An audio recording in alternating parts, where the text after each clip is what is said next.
Hola, estamos a domingo 16 de marzo de 2025, las 16:39 en Madrid. Bueno, voy a continuar con el texto La religión en la esfera pública. Esta es la continuación del video anterior. Los críticos de Rawls se remiten a ejemplos históricos de la influencia política favorable que han tenido realmente las iglesias y los movimientos religiosos en la consecución o la defensa de la democracia y los derechos humanos. Estamos hablando de los críticos de Rawls. Martin Luther King y el movimiento de los derechos civiles en Estados Unidos ilustran la lucha exitosa por una inclusión más amplia de minorías y de grupos marginales en el proceso político.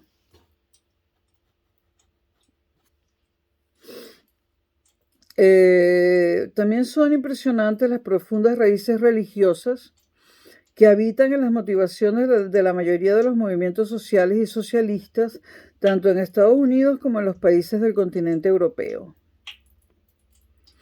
No sé yo si esto es así, pero bueno, esto es lo...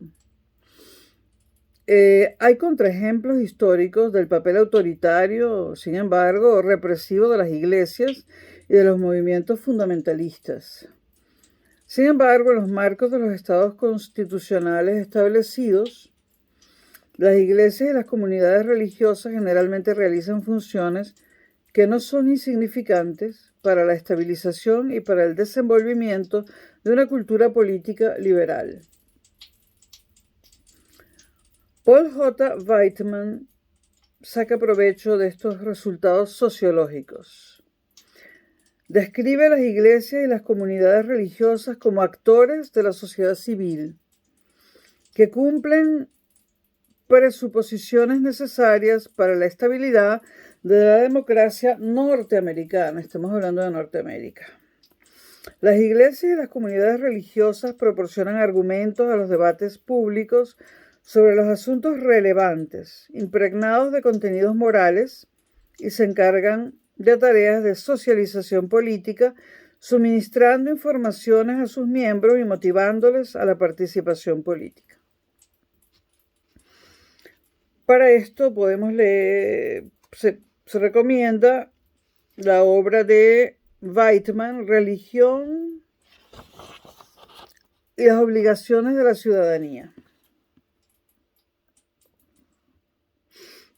Voy a leer una cita de la obra de Weitman.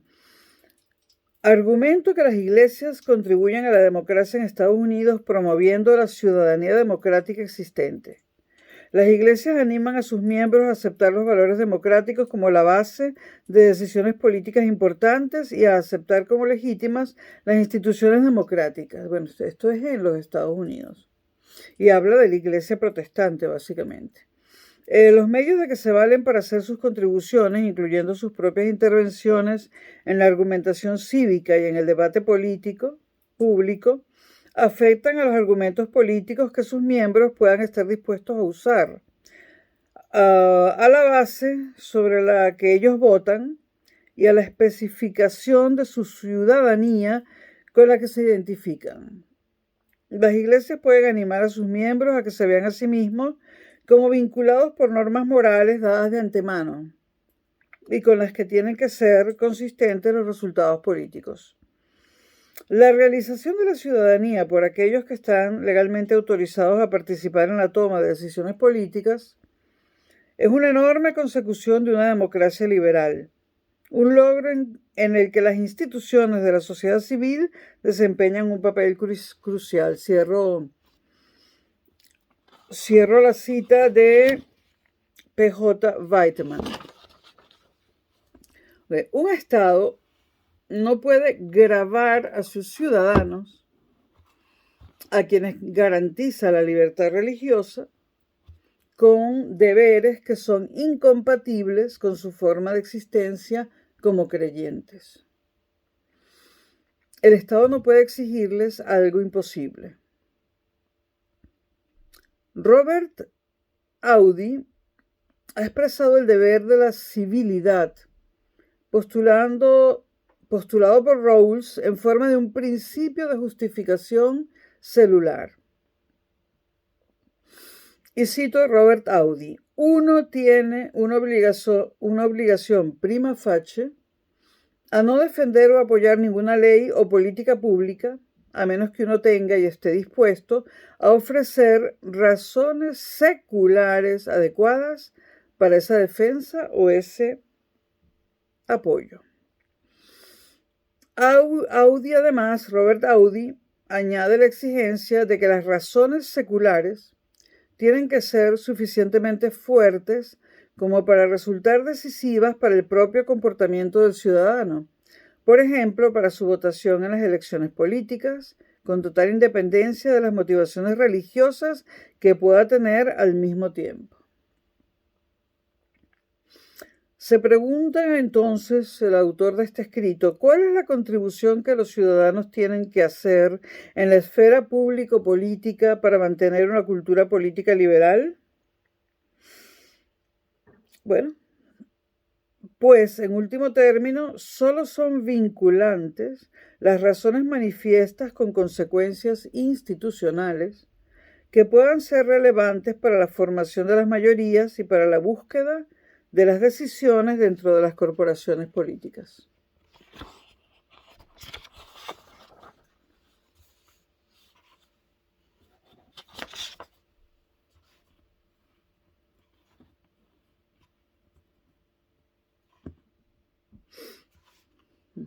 Dado que en el Estado liberal solo cuentan las razones seculares, los ciudadanos creyentes están obligados a establecer una especie de equilibrio entre sus convicciones religiosas y sus convicciones seculares, o, en palabras de Robert Audi, tienen que mantener un equilibrio teoético.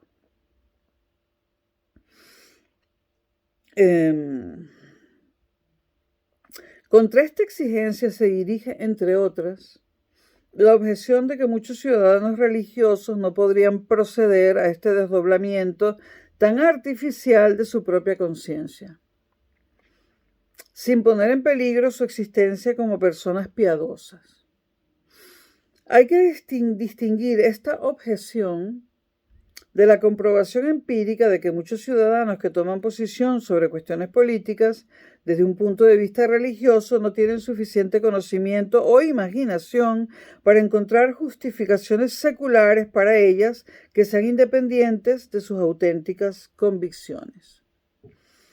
Dado que el deber presupone el poder hacer, este hecho es ya de por sí solo suficientemente oneroso. Pero la objeción central tiene una resonancia normativa. Esta resonancia remite al papel integral, al asiento que desempeña la religión en la vida de la persona creyente. El devoto lleva a cabo su existencia a diario desde la fe. La fe verdadera no es solo una doctrina, un contenido que es objeto de creencia, sino una fuente de energía de la que se alimenta performativamente la vida entera del creyente.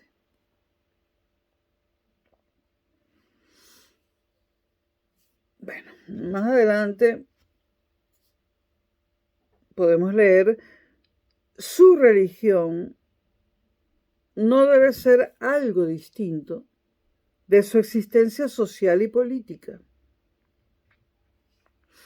Su concepción de la justicia, fundamentada religiosamente, les dice lo que es políticamente correcto o incorrecto, de tal suerte que son incapaces de percibir alguna atracción de parte de cualesquiera razones seculares. Si aceptamos esta contundente objeción, lo que acabo de leer es una objeción, ¿no? Entonces el Estado liberal, que protege expresamente tales formas de existencia con la garantía del derecho fundamental a la libertad religiosa, no puede esperar al mismo tiempo de todos los creyentes que estos también deban justificar sus posicionamientos políticos con independencia de sus convicciones religiosas y sus visiones del mundo, las Weltanschauung. Esta estricta demanda solo se puede dirigir a los políticos que están sujetos dentro de las instituciones estatales a la obligación de mantenerse neutrales con respecto a las visiones del mundo, lo que hemos llamado también Weltanschauung y bueno, lo que hemos llamado también las culturas particulares con sus religiones, ¿no? Repito, esta estricta demanda solo se puede dirigir a los políticos que están sujetos dentro de las instituciones estatales a la obligación de mantenerse neutrales con respecto a las visiones del mundo, Weltanschauung, culturas y religiones particulares.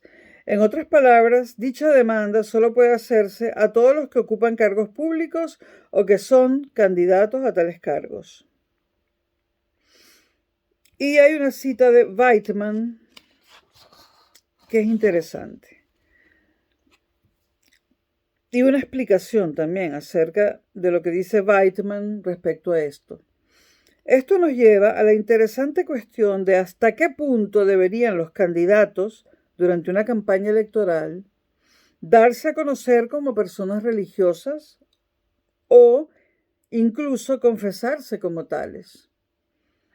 En principio, el principio de la separación entre Iglesia y el Estado se extiende ciertamente hasta la plataforma, el programa o la línea por cuya realización abogan y pugnan los partidos políticos y sus candidatos. Consideradas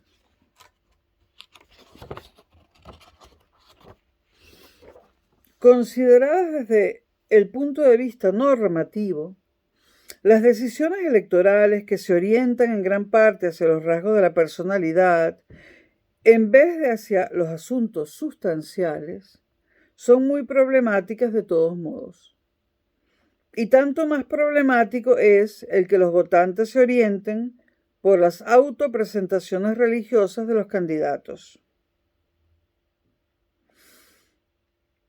Y ahora sí, citando a Weidmann, porque lo anterior era un comentario acerca de Weidmann, Weidmann dice, sería bueno tener principios que dijeran qué papel puede desempeñar la religión cuando los candidatos son evaluados por lo que podríamos llamar su valor expresivo. Esto es, su adecuación para expresar los valores de sus circunscripciones electorales. La neutralidad del ejercicio de la dominación con las diferentes visiones del mundo es el presupuesto institucional para garantizar en igual medida la libertad de religión. Esto es cierto. El consenso constitucional que los ciudadanos tienen que presuponerse recíprocamente y al que tienen que acogerse mutuamente, se hace extensivo también al principio de la separación entre la Iglesia y el Estado. La expectativa normativa de que todos los ciudadanos religiosos deberían dejarse guiar en sus votaciones, en última instancia por consideraciones seculares, pasa por alto la realidad de una vida devota, de una existencia conducida desde la fe.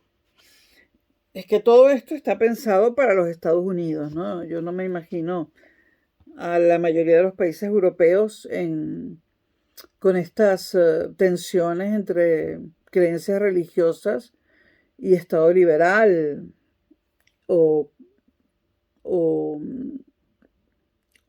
diferentes alternativas políticas. El conflicto entre las propias convicciones religiosas de una persona y las políticas o proyectos de ley justificadas secularmente solo puede surgir toda vez que también el ciudadano religioso debe haber aceptado la constitución del Estado secular por buenas razones. Ese ciudadano ya no vive como un miembro de una población religiosamente homogénea, dentro de un ordenamiento estatal legitimado religiosamente.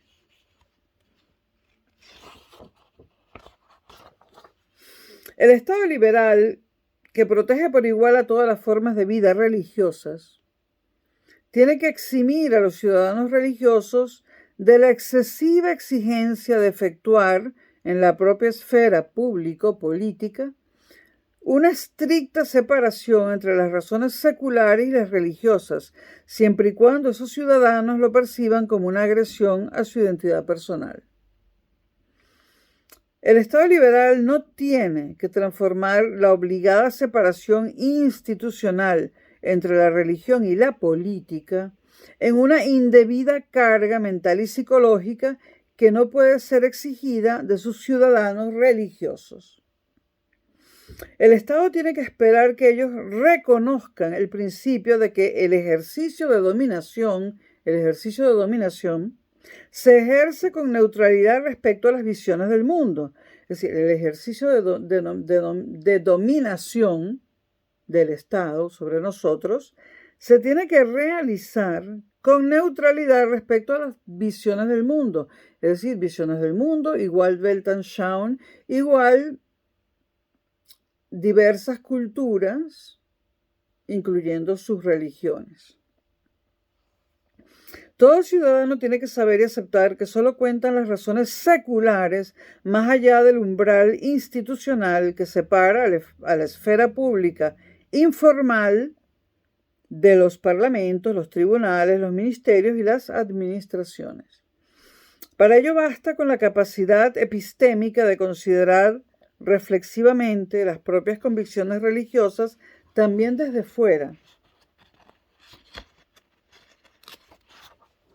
y de ponerlas en relación con las concepciones seculares. Los ciudadanos religiosos bien pueden reconocer esta estipulación o salvedad de la traducción institucional sin tener que desdoblar su identidad en componentes públicos y privados tan pronto como participan en decisiones públicas, en discusiones públicas. Estaría en su mano, por lo tanto, el poder expresar y justificar sus convicciones en un lenguaje religioso, cuando no encuentren traducciones seculares para ellas. Esto no tiene en absoluto por qué alienar a los ciudadanos monolingües, es decir, que solo se saben expresar dentro de su propia cultura, del proceso de decisión política, puesto que ellos también toman una posición con intención política cuando alegan razones religiosas. Y seguimos más abajo. También hay razones funcionales que desautorizan una reducción precipitada de la complejidad polifónica. Pues el Estado liberal tiene interés en que se permita el libre acceso de las voces religiosas tanto en la esfera público-política como en la participación política de las organizaciones religiosas. El Estado no puede desalentar a los creyentes y a las comunidades religiosas para que se abstengan de manifestarse como tales. También de una manera política, pues no puede saber si, en caso contrario, la sociedad secular no estaría desconectando y privando de importantes reservas para la creación de sentido. Repito, en caso contrario, la sociedad secular no se estaría desconectando y privando de importantes reservas para la creación de sentido. Bajo ciertas circunstancias, también los ciudadanos seculares o los ciudadanos de otras confesiones pueden aprender algo de las contribuciones religiosas, como ocurre, por ejemplo, cuando disciernen en el contenido normativo de verdad de una manifestación religiosa ajena intuiciones que les son propias y que han quedado a veces sepultadas u oscurecidas. Las tradiciones religiosas están provistas de una fuerza especial para articular intuiciones morales, sobre todo en atención a las formas sensibles de la convivencia humana. Este potencial convierte al habla religiosa, cuando se trata de cuestiones políticas pertinentes, en un serio candidato para posibles contenidos de verdad. que pueden ser traducidos entonces desde el vocabulario de una comunidad religiosa determinada a un lenguaje universalmente accesible. Luego de leer esto varias veces y encontrarme con esto de la traducción, ¿no? De lo que se trata es de encontrar en las diferentes religiones algunas verdades, entre comillas, que realmente son, entre comillas de nuevo, verdades universales. Y en ese sentido son seculares. En ese sentido son seculares, ¿no? Por ello, hay que tomar en cuenta que de las distintas religiones, en las distintas religiones puede haber verdades universales, ¿no? Y esas sí deben ser traducidas para ser incorporadas en el estado secular.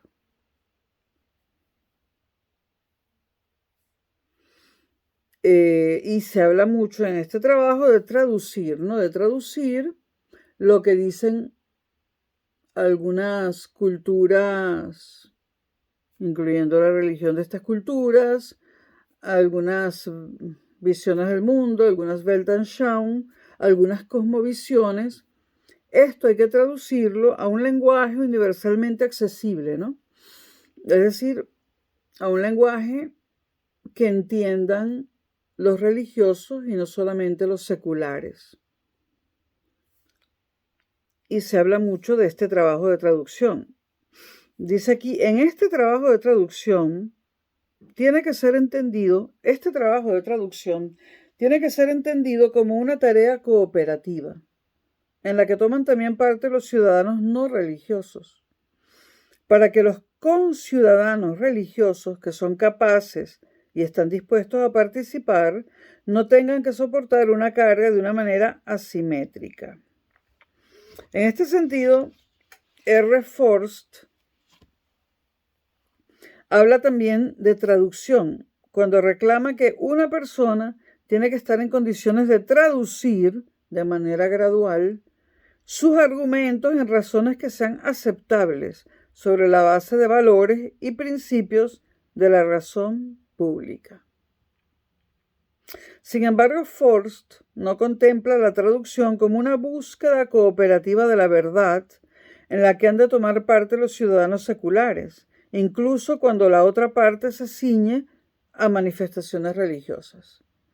Forst formula la exigencia, al igual que lo hacen Rawls y Audi, como un deber ciudadano de las propias personas religiosas. Por lo demás, la determinación puramente procedimental de la operación de traducción con el fin de lograr una justificación recíprocamente universal no hace justicia al problema semántico de la transferencia de los contenidos de habla religiosa a una forma de presentación post-religiosa y post-metafísica. Y de este modo se pierde la diferencia entre el discurso ético y el discurso religioso.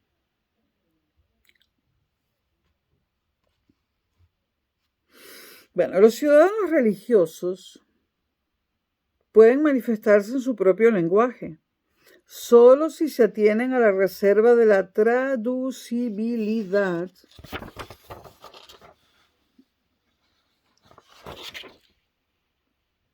de este lenguaje a un lenguaje que entienda a todo el mundo, ¿no? Un lenguaje universal. Hay una expectativa normativa de que los ciudadanos seculares abran sus mentes al posible contenido de verdad de las contribuciones religiosas y se embarquen en diálogos de los que bien puede ocurrir que resulten razones religiosas en la forma transformada de argumentos universalmente accesibles. Y para esto nos remiten a Jürgen Habermas en su libro Glauben und Wissen, Creer y Saber. Y también, nuevamente, a Habermas en su libro El futuro de la naturaleza humana, hacia una eugenesia liberal, publicado por Paidós. en español. Los ciudadanos de una comunidad democrática se deben recíprocamente razones para sus tomas de postura políticas. Aun cuando las contribuciones de la parte religiosa en la esfera público-política no están sometidas a ninguna autocensura, estas contribuciones dependen de los esfuerzos cooperativos de traducción. Pues sin una traducción lograda no hay ninguna perspectiva de que el contenido de las voces religiosas encuentre acceso a las agendas y negociaciones dentro de las instituciones estatales, ni de que cuente en el más amplio proceso político.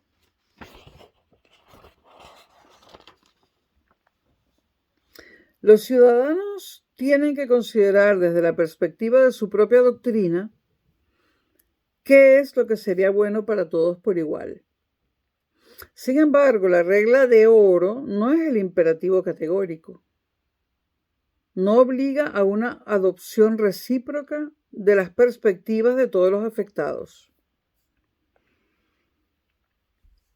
La persona que argumenta en público en favor de una medida tiene que estar preparada para decir qué es lo que ella piensa que justificaría el gobierno al promulgarla. Pero la justificación que ella está dispuesta a ofrecer puede depender de pretensiones, incluidas las pretensiones religiosas, que los proponentes del enfoque estándar considerarían inaccesibles. Dado que no se ha previsto ningún filtro institucional, no se puede excluir bajo estas premisas que las políticas públicas y los programas legales encuentren mayorías y se implementen únicamente en base a determinadas convicciones religiosas o confesionales.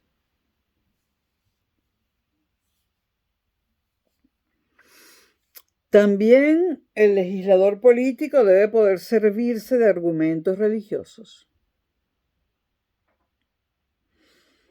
No obstante, con la apertura de los parlamentos a las disputas sobre las certezas de fe, el poder estatal puede evidentemente convertirse en el agente de una mayoría religiosa que impone su voluntad al precio de vulnerar el procedimiento democrático, ¿no?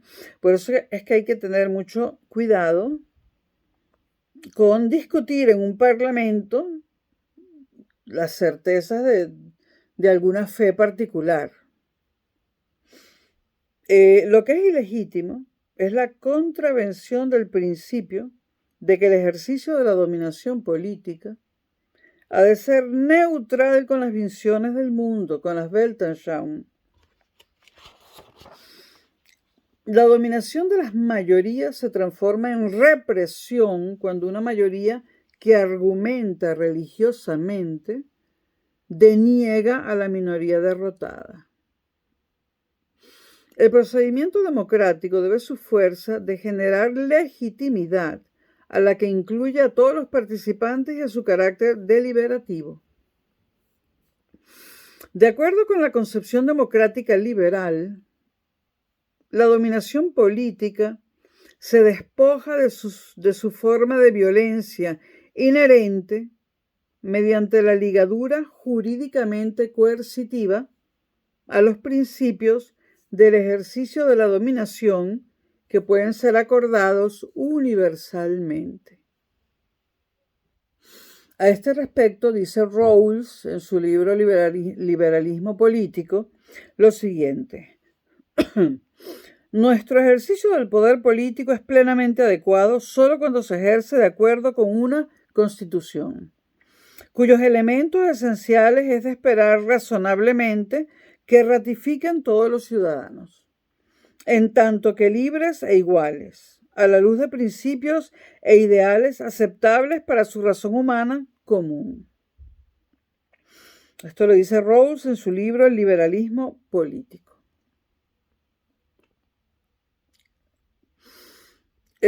Walter Storff hace valer objeciones empíricas en contra de esta concepción. Ridiculiza las presuposiciones idealizadoras que están incorporadas en las propias prácticas del Estado constitucional como un acuerdo cuáquero ideal. Es la expresión que utiliza. Walter Storff parte de que la disputa entre diferentes concepciones de la justicia, fundadas religiosamente o en términos de visiones del mundo, no puede encontrar solución alguna en la presuposición común de un consenso de trasfondo, por más formal que éste sea. Estas son las opiniones o el punto de vista de Walter Storff. El principio de la mayoría está, por cierto, a expensas del consenso constitucional liberal. Entonces, el principio de la mayoría es una dictadura. Bueno, comentario personal.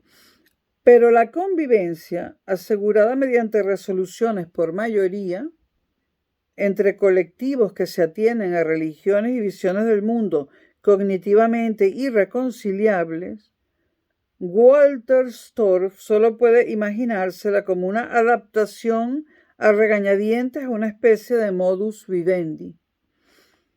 Dice Walter Storff: no estoy de acuerdo, pero asiento, a menos que encuentre la decisión verdaderamente espantosa.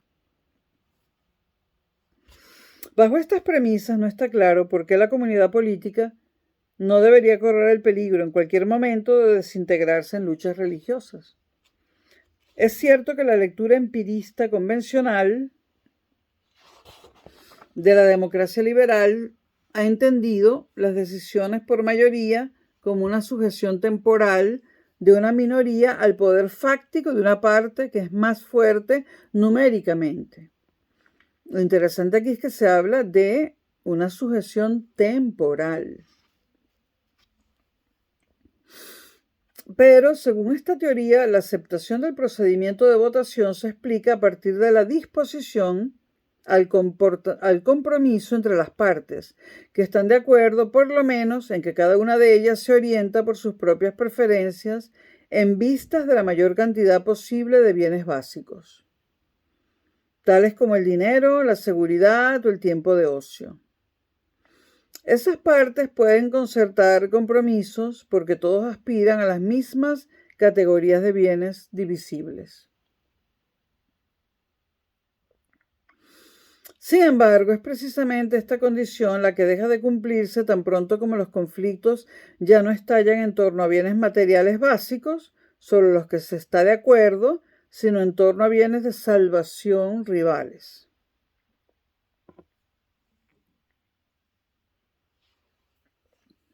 La competencia entre las imágenes del mundo y las doctrinas religiosas que pretenden explicar la posición del hombre en el mundo como un todo, no se puede dirimir en el plano cognitivo. Tan pronto como estas disonancias cognitivas penetran hasta los fundamentos de la convivencia de los ciudadanos, regulada normativamente, la comunidad política queda segmentada sobre la base de un modus vivendi inestable, en comunidades irreconciliables que se atienen a religiones y visiones del mundo. En ausencia del vínculo unificador de una solidaridad cívica que no puede ser forzada legalmente, los ciudadanos no se conciben a sí mismos como participantes con igualdad de derechos en la práctica común de la formación de la opinión y de la voluntad, en la que ellos se deben razones recíprocamente para sus tomas de posición políticas.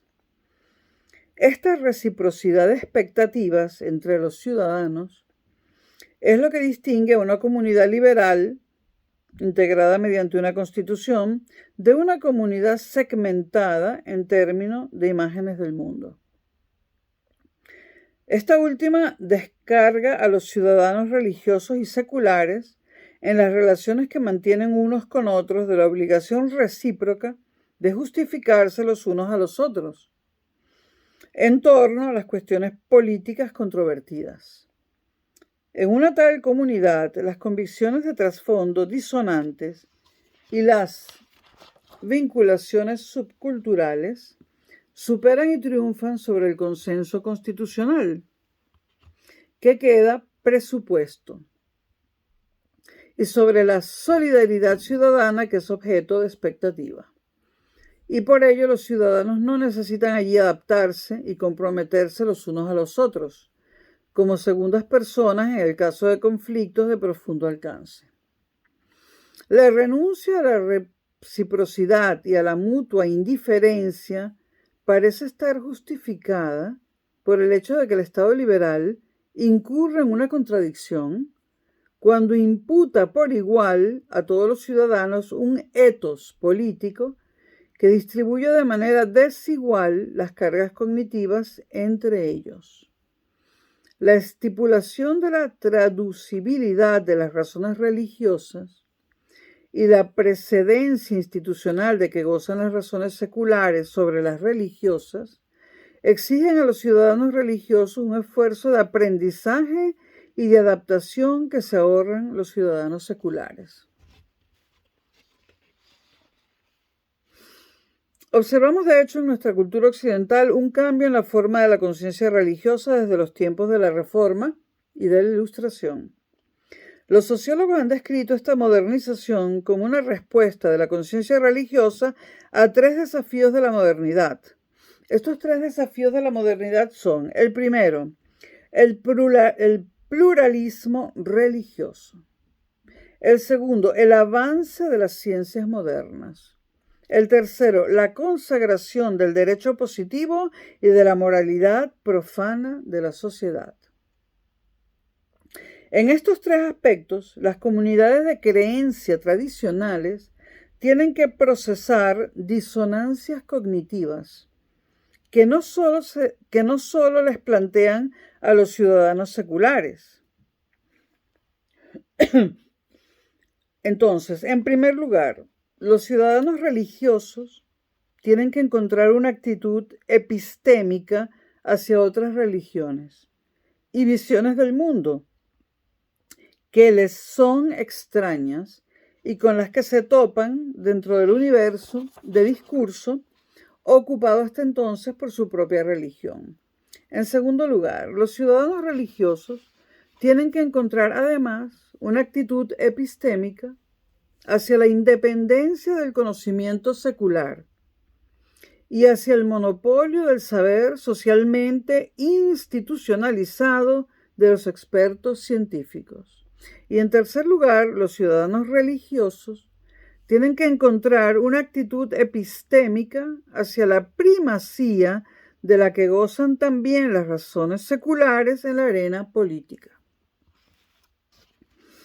Este trabajo de autorreflexión hermenéutica tiene que emprenderse desde el punto de vista interno de la autopercepción religiosa. En nuestra cultura ese trabajo ha sido realizado esencialmente por la teología y en la parte católica también por una filosofía de la religión que procede apologéticamente y que trata de explicar la razonabilidad de la fe. Aquí vale la pena mencionar a Friedrich Schleiermacher y sus observaciones de lo que pasa en el protestantismo. Entonces, por la parte protestante, Friedrich Schleiermacher desempeñó un papel ejemplar. Distinguió cuidadosamente entre los roles del teólogo y del filósofo apologético de la religión, que recurre a la filosofía trascendental de Kant en vez de a la tradición tomista. Esto es importante. Y los percibió como formando una combinación en su propia persona. Esto se puede encontrar en Friedrich Schleiermacher, Der christliche Glaube. Este libro no está traducido. La creencia cristiana sería la traducción más o menos. Bueno, sin embargo, en última instancia, la práctica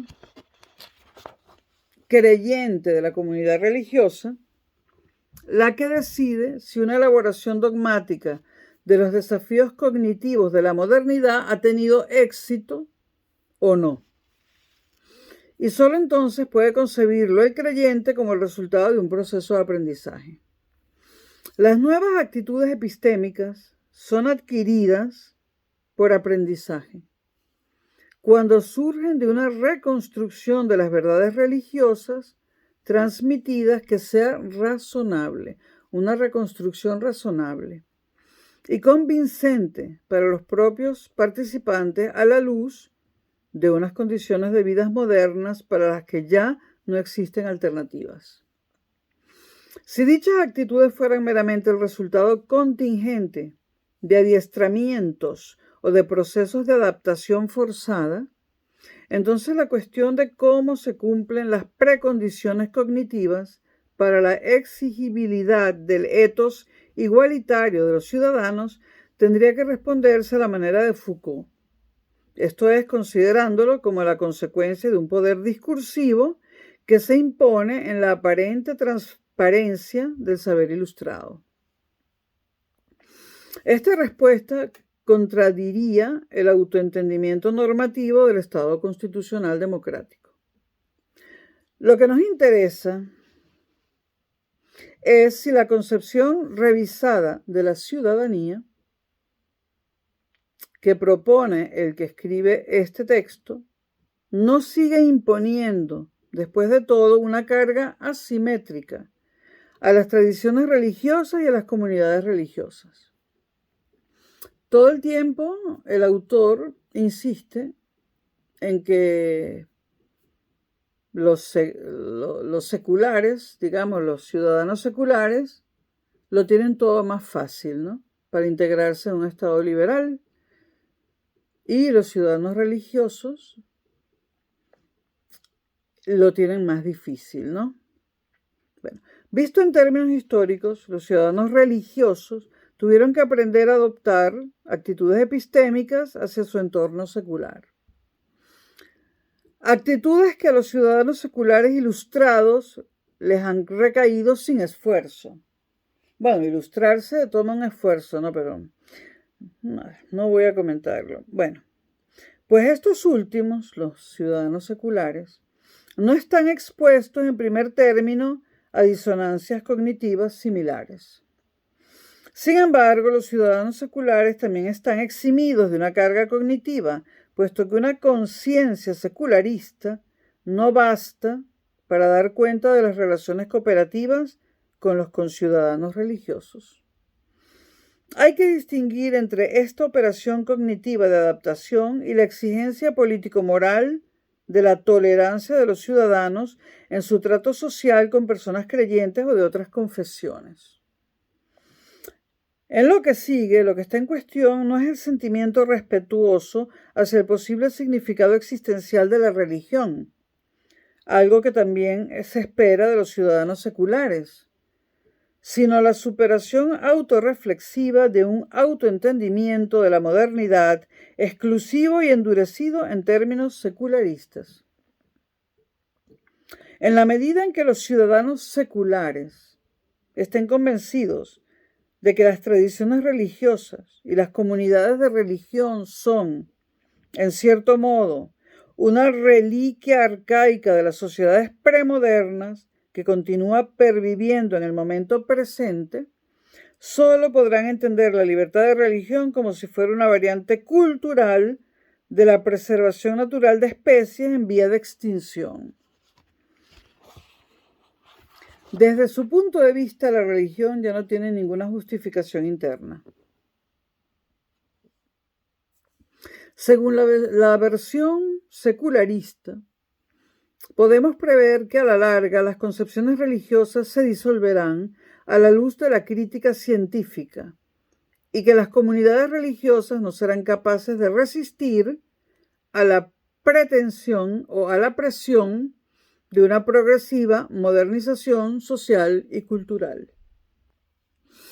A los ciudadanos que adopten tal actitud epistémica hacia la religión, no se les puede pedir, como es obvio, que se tomen en serio las contribuciones religiosas a las cuestiones políticas controvertidas, ni que examinen, en una búsqueda cooperativa de la verdad, un contenido que posiblemente sea susceptible de ser expresado en un lenguaje secular y de ser justificado en un habla justificativa. Ahora, desde las premisas normativas del Estado constitucional y de un etos democrático de la ciudadanía, la admisión de manifestaciones religiosas en la esfera público-política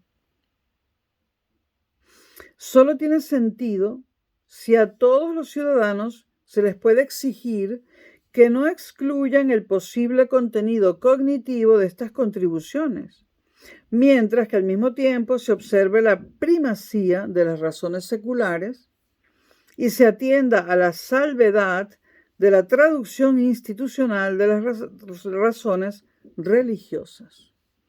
Se hace mucho énfasis en la traducción, en la acepción que tiene en este escrito. Esto es lo que asumen los ciudadanos religiosos. Sin embargo, por lo que hace a los ciudadanos seculares, eso presupone una mentalidad que está lejos de ser evidente en las sociedades secularizadas de Occidente. En vez de ser algo natural y sobreentendido, la intuición de los ciudadanos seculares de que viven en una sociedad post-secular, que también está ajustada en sus actitudes epistémicas a la persistencia de comunidades religiosas, requiere más bien un cambio de mentalidad que no es menos cognitivamente exigente que la adaptación de la conciencia religiosa a los desafíos de un entorno que se seculariza cada vez más. Con arreglo a los criterios de una ilustración que se cerciora críticamente de sus propias limitaciones, los ciudadanos seculares comprenden su falta de coincidencia con las concepciones religiosas como un desacuerdo con el que hay que contar razonablemente.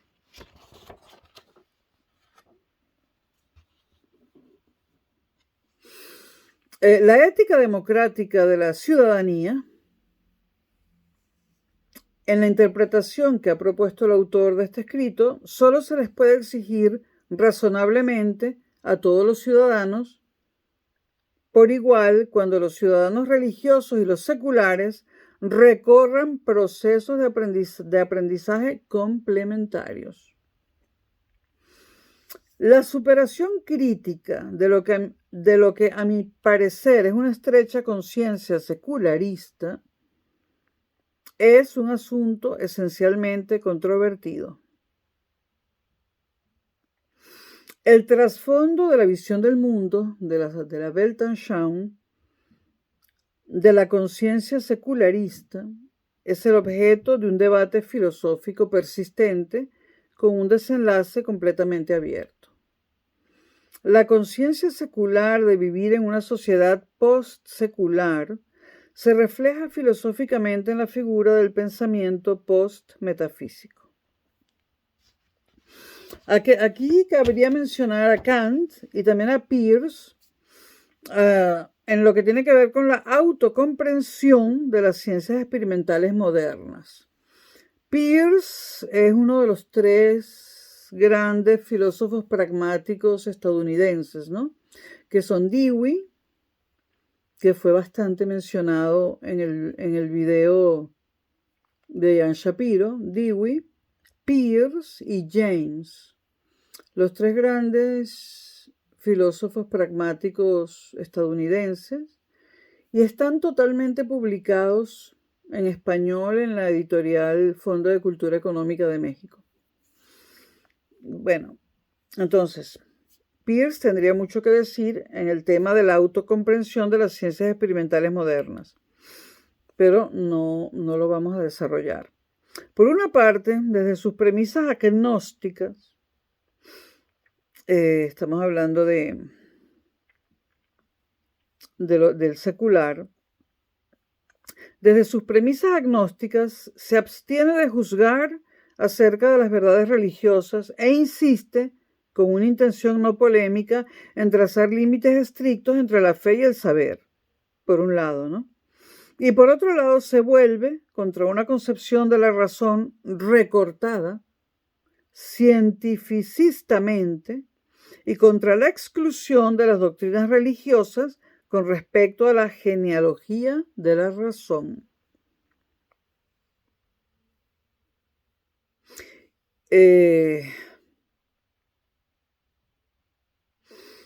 Esta es la realidad de un pensamiento posmetafísico que se delimita hacia estos dos lados que acabo de mencionar, y los repito.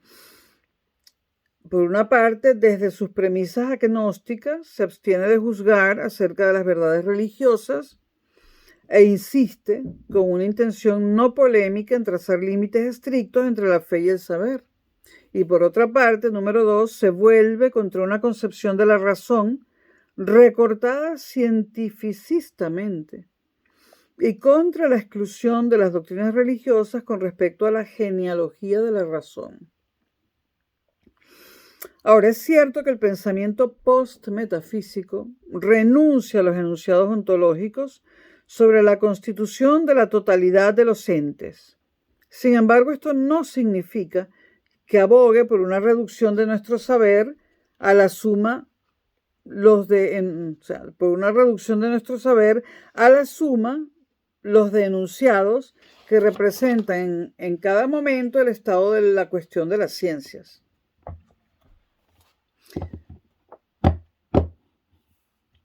Y aquí hay mucho que debatir acerca del cientificismo, ¿no? Pero nos lo vamos a saltar para no ser más pesado el video. Bueno, esta especie de naturalismo radical devalúa todos los tipos de enunciados que no pueden ser reducidos a observaciones experimentales, a proposiciones nomológicas o a explicaciones causales. Devalúa por consiguiente todos los enunciados morales, legales y evaluativos, como los enunciados religiosos. Como muestra la renovada discusión sobre libertad y determinismo, los avances en biogenética, en la investigación del cerebro y en robótica sugieren la idea de una especie de naturalización de la mente que pone en cuestión nuestra autocomprensión práctica como personas, que actúan responsablemente y que estimula las reivindicaciones en favor de la revisión del derecho penal. O sea, se está empezando a dudar de que seamos realmente libres, ¿no? Bueno, se ha dudado siempre, ¿no? Pero en otro sentido, un sentido posmetafísico y casi que diría de siglo XXI, ¿no? Todas estas investigaciones, en realidad, lo que están prefigurando es un ser humano mucho menos libre de lo que se pensaba, ¿no?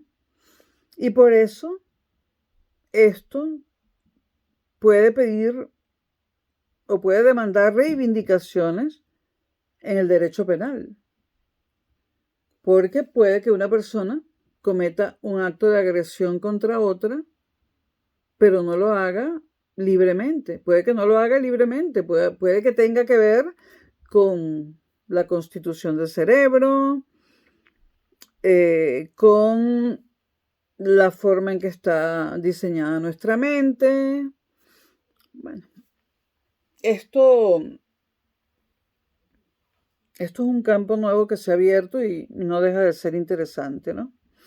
Bueno, una vía hacia la ilustración crítica de los límites del concepto multidimensional de la razón, que ya no está exclusivamente fijada por su referencia al mundo objetivo, es reconstruir la historia de su propia génesis. O sea, es importante reconstruir la historia de la génesis de la razón. Una reconstrucción que disuelva las fijaciones y que, por decir así, se dé alcance a sí misma. El pensamiento post-metafísico no se circunscribe a la herencia de la metafísica occidental. De igual manera, se asegura también de su relación interna con aquellas religiones mundiales cuyos orígenes, al igual que los comienzos de la filosofía antigua, se remontan hasta mediados del primer milenio antes de Cristo. En otras palabras, hasta lo que Jaspers caracterizó como la época axial.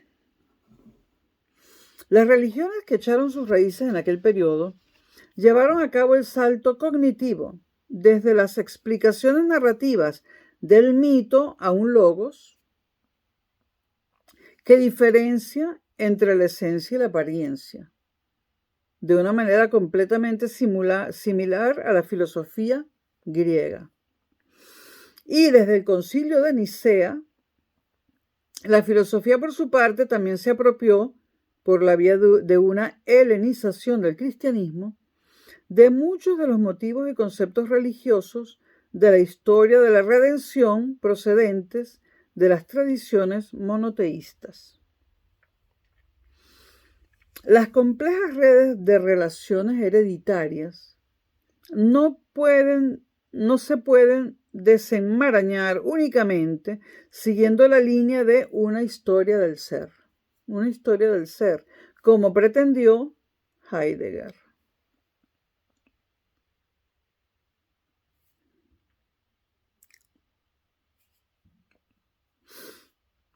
Conceptos de origen griego como autonomía, individualidad, o conceptos romanos como emancipación y solidaridad, han quedado atravesados desde hace mucho tiempo por significados de procedencia judeo-cristiana.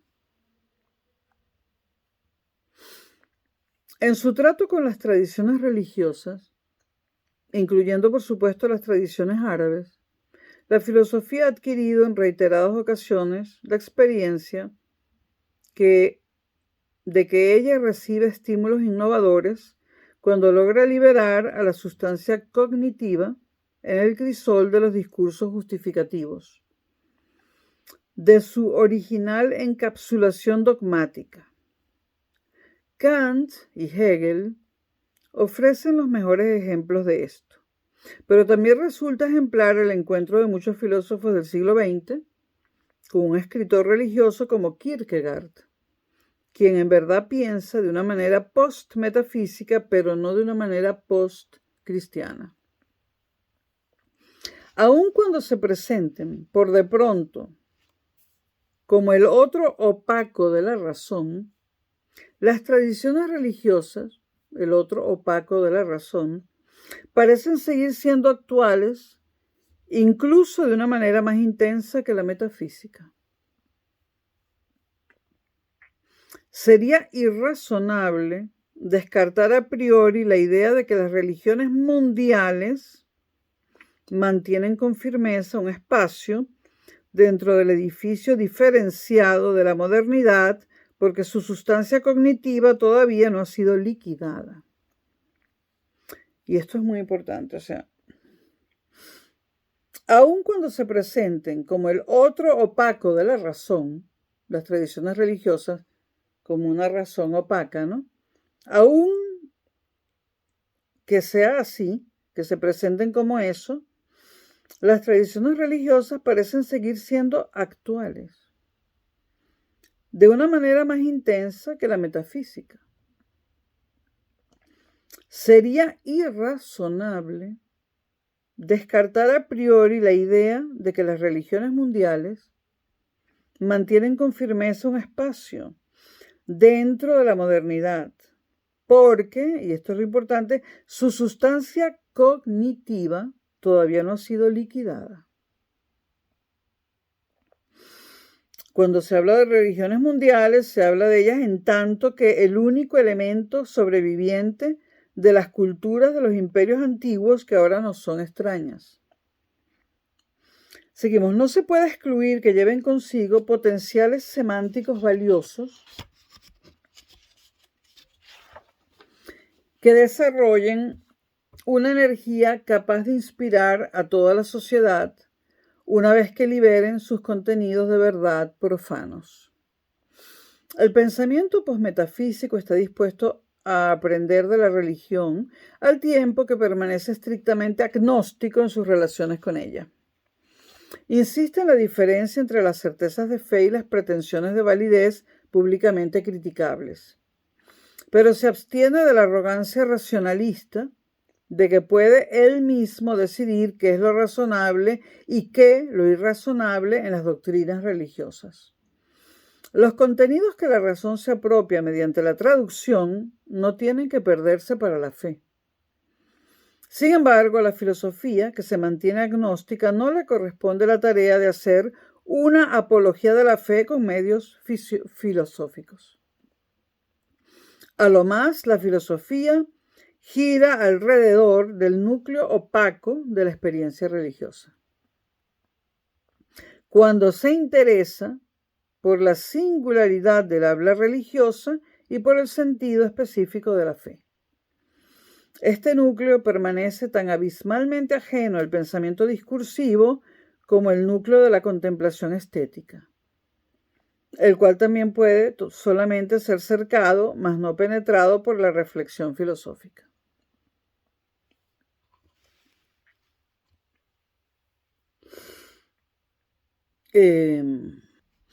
Y bueno, saltándonos unas cuantas cosas, podemos decir que el hecho de que el uso público de la razón dependa de presuposiciones cognitivas que no son en modo alguno evidentes, tiene varias consecuencias interesantes.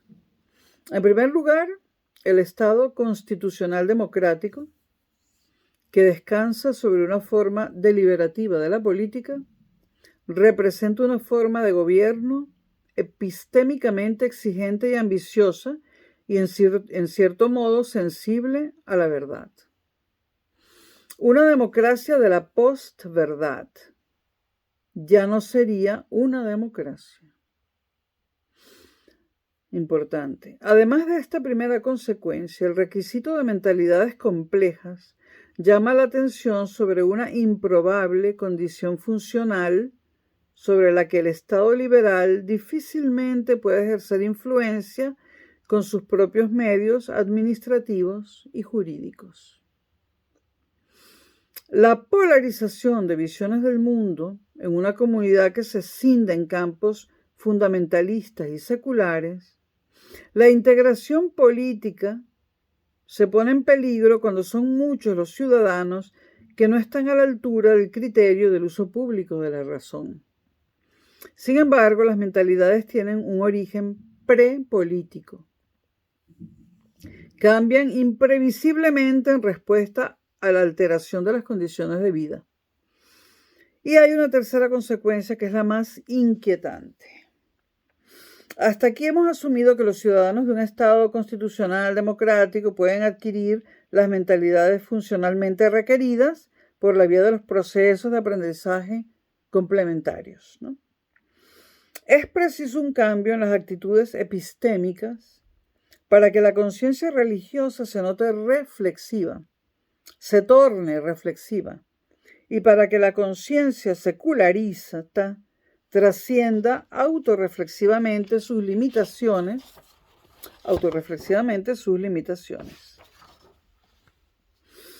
Ahora, desde el punto de vista de la teoría política normativa, en ningún caso se puede pretender exigir a los ciudadanos de un Estado liberal que se describan a sí mismos, por ejemplo, en términos de una teoría de la evolución religiosa, e incluso que, dado el caso, se clasifiquen a sí mismos como cognitivamente atrasados, entre comillas. Solo los participantes y sus organizaciones religiosas pueden decidir la cuestión de si una fe modernizada sigue siendo la fe verdadera. Si la teoría política tiene que dejar abierta la cuestión de si las mentalidades requeridas funcionalmente pueden ser adquiridas en realidad mediante procesos de aprendizaje, entonces también tiene que aceptar que su concepción normativamente justificada del uso público de la razón sigue siendo un asunto esencialmente controvertido entre los propios ciudadanos. Pues el Estado liberal solo tiene derecho a confrontar a sus ciudadanos con obligaciones que estos puedan cumplir por discernimiento.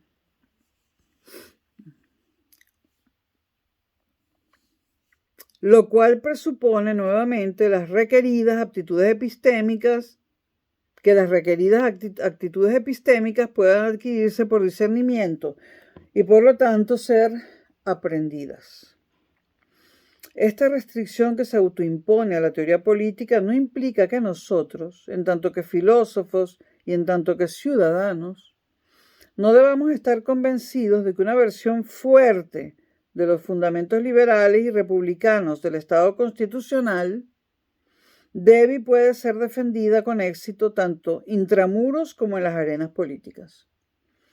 Sin embargo, este discurso sobre el entendimiento correcto e incluso sobre la corrección de un ordenamiento liberal en general y de la ética democrática de la ciudadanía en particular, se extiende hacia unos dominios en los que no bastan los argumentos normativos por sí solos.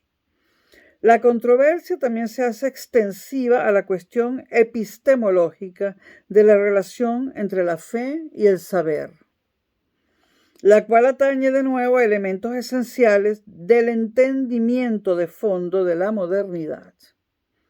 Y es interesante que tanto los intentos filosóficos como los teológicos por determinar autorreflexivamente la relación entre la fe y el saber susciten cuestiones de gran alcance acerca de la genealogía de la modernidad.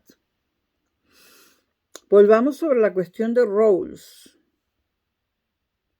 Cuando se pregunta cómo es posible que aquellos que son creyentes respalden un régimen constitucional incluso cuando sus doctrinas comprehensivas no puedan prosperar bajo ese régimen e incluso puedan debilitarse.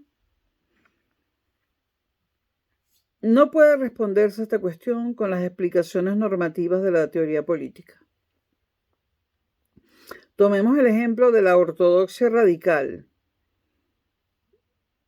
un enfoque que incorpora y continúa las intenciones y las ideas fundamentales de la teología política de Carl Smith, con los medios de la deconstrucción.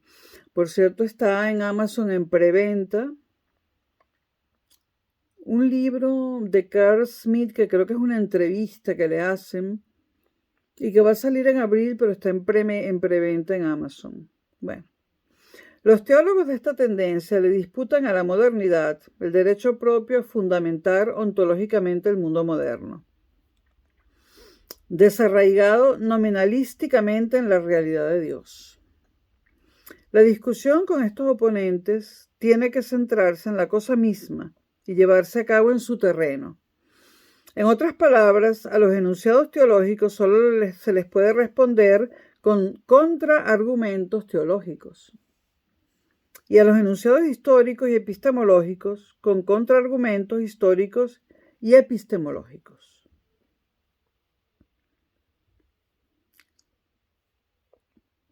La cuestión de Rawls se dirige por igual a la parte religiosa que a la parte secular. Y ya terminamos. El problema de cómo se relacionan los enunciados de las ciencias experimentales con las convicciones religiosas afecta nuevamente a la genealogía del autoentendimiento de la modernidad.